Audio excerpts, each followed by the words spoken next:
Good afternoon, everybody. I wanted to just say thanks for being in today's class. We are here for creative writing. We are in week 2, and I thought that maybe just as a quick review, we could talk about how everybody is progressing with their journal writing.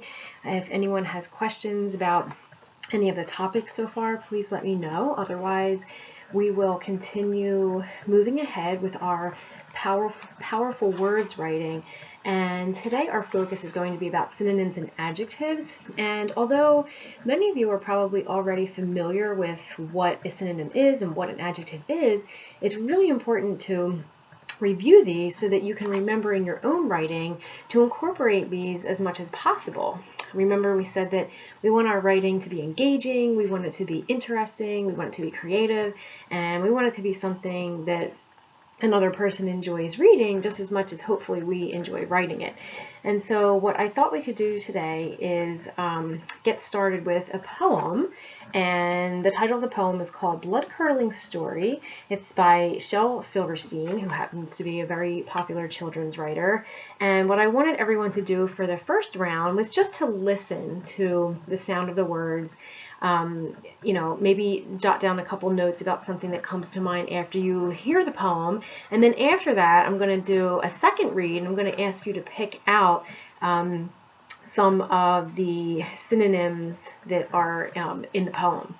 And so the poem begins. It says, "That story is creepy, it's waily, it's weepy, it's screechy and screamy right up to the end. It's spooky, it's crawly, it's grisly, it's gory. It's the awfulest story. Please tell it again."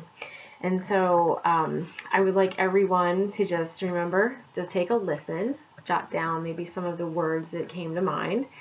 And of course, if you have questions about the poem, you can jot those down as well. So the idea is that we will be writing our own poems after we talk about some of the different synonyms that were in this poem.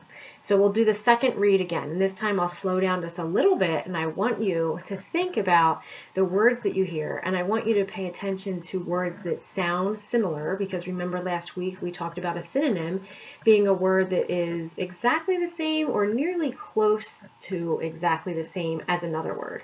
So you are going to try to pick them out of this poem, and I'll do one more read. That story is creepy, it's waily, it's weepy, it's screechy and screamy right up to the end. It's spooky, it's crawly, it's grisly, it's gory. It's the awfulest story.